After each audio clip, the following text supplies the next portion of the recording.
How can educators create a sense of connection and engagement with students in remote teaching environments, especially when face to face interactions are limited? The key thing we're going to focus on here is we are going to focus specifically in the remote world. I was thinking about my answers.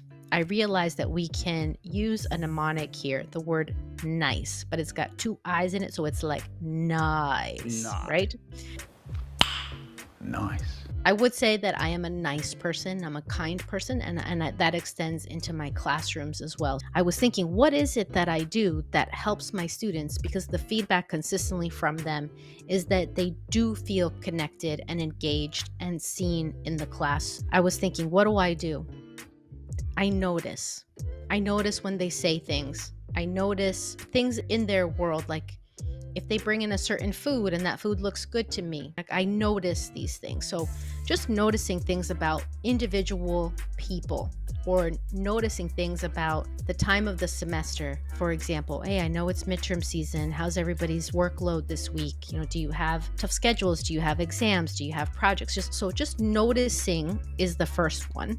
That awareness factor. And then say that again. That awareness factor, which is great. Yes, right? So noticing, or having that awareness factor. And then the first I is for inquiring or inquiry, which means then I ask questions, because it's one thing to notice. It's another thing to say something.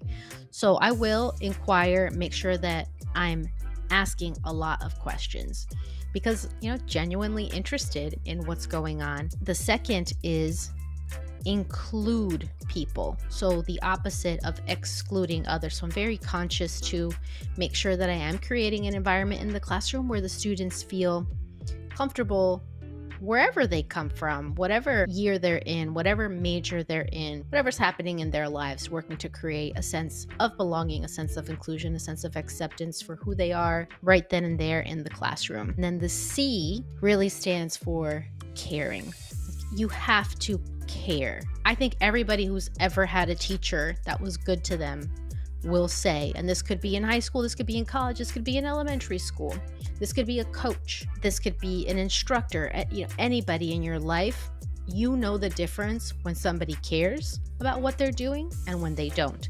And you certainly know the difference when somebody cares about their students or they don't. And so caring, which comes naturally to me, and I think to so many people as educators who actually care, and I do, and I feel like that comes across clearly. The E, the last part of this NICE mnemonic here, is then I express those things to them. It's not just the feeling, it's not just the thought, it's not just the intention, but I communicate my values to them.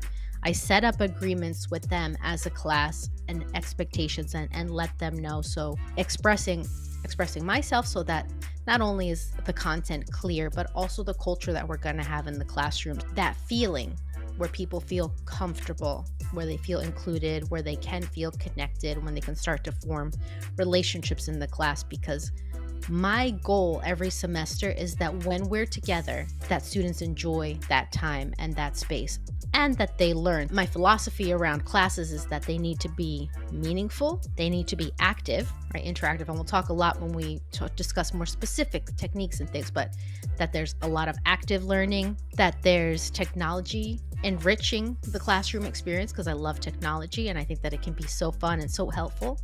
And then that it be enjoyable, like I was saying before, that people really are having fun, feel like they belong there, and that we're building that sense of community. So I think those are the foundational pieces that I put into place in my college classrooms.